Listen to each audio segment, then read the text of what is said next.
Hi friends, நம்ம இப்போ என்ன பார்க்க போகிறோம் அப்படின்னா கோல்டு சேவிங்ஸ்க்கு ரொம்ப முக்கியமான தேவைப்படுற ஸ்கீம். அது வந்து GRT chit scheme, 11 month scheme. இது வந்து எல்லாருக்குமே இதை பற்றி தெரிஞ்சிருக்கோம். நம்ம ஃபஸ்ட்டு என்ன அமௌண்ட் சூஸ் பண்ணுறோமோ அதை தான் இந்த லாஸ்ட்டு 11 மந்த் வரைக்கும் பே பண்ணி அதுக்கான கோல்டை தான் நம்ம எடுக்க போகிறோம். ஸோ நம்ம ஃபேமிலியோட பட்ஜெட்டை பிளான் பண்ணி கரெக்டாக ஃபஸ்ட்டு அந்த அமௌண்ட்டை வந்து நம்ம சூஸ் பண்ணி எந்த அமௌண்ட் பே பண்ணலாம் அப்படின்னு அதை ஃபிக்ஸ் பண்ணி நம்ம பே பண்ண ஸ்டார்ட் பண்ணணும். இப்போ நம்ம பே பண்ண ஸ்டார்ட் பண்ண பிறகு 11 மந்த்ஸுக்கு நம்ம என்ன பே பண்ண ஒரு அமௌண்ட் ஃபிக்ஸ் பண்ணியிருக்கோமோ அந்த அமௌண்ட்டுக்கு ஆன கிஃப்ட்டை வந்து அவங்க நமக்கு தருவாங்க. அதில் நிறைய ஆப்ஷன்ஸ் இருக்கும். நம்ம அதை சூஸ் பண்ணிக்கலாம். நமக்கு என்ன கிஃப்ட்டை திஸ் ஆர் தட் அப்படின்னு ஏதோ ஒரு பாத்திரமோ அந்த மாதிரி ஏதோ ஒன்று வச்சுருப்பாங்க. அதை நம்ம செலக்ட் பண்ணி எடுத்துக்கலாம்.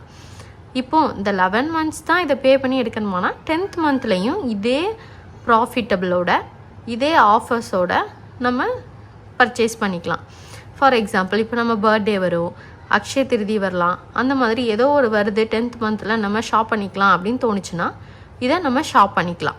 11 மந்த்ஸ் வரைக்கும் வெயிட் பண்ண அவசியம் இல்லை. 10th மந்த்தே ஷாப் பண்ணிக்கலாம். இப்போது ஜிஆர்டியோட ரொம்ப முக்கியமான ஒரு பாயிண்ட்டு, மற்ற எந்த ஷாப்லையும் இல்லாதது, இப்போ நம்ம 11 மந்த் பே பண்ணும்போது ஏதோ 1 மந்த்தை நம்ம மிஸ் பண்ணுறோம் அப்படின்னா அதை லாஸ்ட் மந்த் பேமெண்ட்டோட சேர்த்து பே பண்ணிக்கலாம். அதாவது ஆனால் 1 மந்த் மிஸ் பண்ணால் மட்டும்தான், ஏதாவது எக்ஸ்ட்ரா 1 மந்த் மிஸ் பண்ணால் அதை அக்செப்ட் பண்ண மாட்டாங்க, பே பண்ணுறதை அக்செப்ட் பண்ணிக்க மாட்டாங்க. அந்த 1 மந்த் மிஸ் ஆகிறத மட்டும் லாஸ்ட் மந்தோட சேர்த்து பே பண்ணிக்கலாம். அது வந்து நமக்கு எல்லா இதே ஆஃபர்ஸோட ப்ராஃபிட்டபிளாக நமக்கு இருக்கும். ஸோ இந்த பாயிண்ட் ரொம்ப இம்பார்ட்டண்ட்டாக நான் ஃபீல் பண்ணுறேன். இதை இன்னும் மோர் ப்ராஃபிட்டபிளாக ஆக்கிறதுக்காக எக்ஸ்ட்ரா இன்னொன்று என்ன ஃபீல் பண்ணி என்னோட ஓன் இதில் நான் என்ன பண்ணுவேன் அப்படின்னு உங்கள்கிட்ட ஷேர் பண்ணிக்கலாம்னு நினைக்கிறேன்.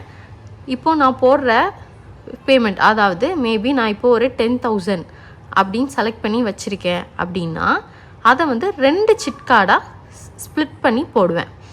ஏன் அப்படின்னு கேட்டிங்கன்னா, ஒரு சிட் கார்டில் வந்து இப்போ நம்ம ஒரு 5,000 இன்றைக்கி என்னால் இந்த மந்த் வந்து, இப்போது ஃபார் எக்ஸாம்பிள் மே மந்த், இப்போ நம்மளுக்கு எல்லாத்துக்கும் ஃபங்க்ஷன்ஸ்க்கு எல்லாத்துக்கும் செலவு பண்ண வேண்டியிருக்கும். மற்ற மந்த்தை விட இதுக்கு அதிகமாக ஜாஸ்தியான அமௌண்ட் செலவாகும். அப்போ அந்த மாதிரி டைமில் ஒரு சிட் கார்டை பே பண்ணாமல் வச்சுட்டு ஒரு சிட் கார்டில் மட்டும் பே பண்ணுவேன். இதே மாதிரி இன்னொரு நமக்கு ஒரு எமர்ஜென்சியாக அமௌண்ட் தேவைப்படுற டைம்லையோ இல்லை ஸ்கூல் ஃபீஸ் பே பண்ணுற டைம்லையோ 1 மந்த்தை ஸ்கிப் பண்ணுறதை இன்னொரு சிட் புக்கில் ஸ்கிப் பண்ணிவிட்டு அதை லாஸ்ட் பே பண்ணுவேன். அப்போது இதே மாதிரி 10 மந்த்ஸும் பே பண்ண மாதிரியும் ஆயிரும், இதே ஆஃபர்ஸ் ப்ராஃபிட்டபிளும் நமக்கு இருக்கும். அதற்காக இந்த இதை நான் சூஸ் பண்ணி இப்படி பண்ணுவேன். அப்போ நமக்கு மோர் ப்ராஃபிட்டபிளாக இருக்கும். அதற்காக மட்டும் இந்த இதை அதே மாதிரி இப்போ இந்த நம்ம 2 ஸ்ப்ளிட் பண்ணி போடுற அமௌண்ட்டையும் சேர்த்தே கிஃப்டாகவும் எடுத்துக்கலாம்.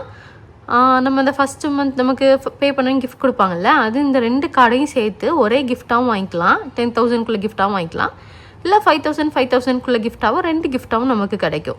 இதனால் நிறைய மோர் ப்ராஃபிட் இருக்கும். அடுத்து ஜிஆர்டியை பொறுத்த வரைக்கும் நமக்கு 100 மில்லி காயின் கூட அவைலபிள் இருக்காங்க.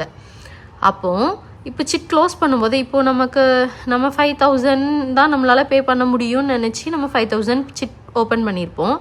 ஆனால் இந்த மந்த் வந்து நமக்கு எக்ஸ்ட்ரா ஒரு 2,000 கிடைக்குது அப்படின்னா கூட அதுக்கு நம்ம காயின் வாங்கி வச்சுட்டு லாஸ்ட்டாக நம்ம அந்த இது, இப்போ ஃபார் எக்ஸாம்பிள் நம்ம 11 கிராம் நமக்கு கோல்டாக ஆட் ஆகிருக்கு அப்படின்னா எக்ஸ்ட்ரா 1 கிராம் நம்ம காயின் வாங்கினா கூட நமக்கு லாஸ்ட்டு 12 கிராமாக நம்ம ஏதாவது பர்ச்சேஸ் பண்ணிக்கலாம்.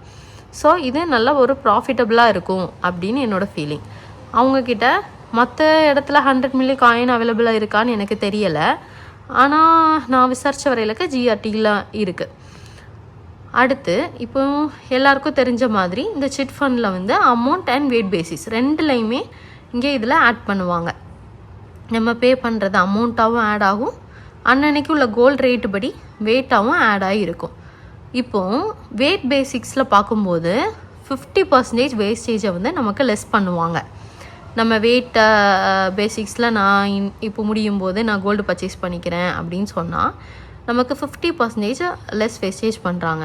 50%னா இப்போ 20% வேஸ்டேஜ்னு வச்சுக்கோங்களேன். 10 வந்து லெஸ் ஆயிரும், 10 நம்ம பே பண்ண வேண்டியிருக்கும்.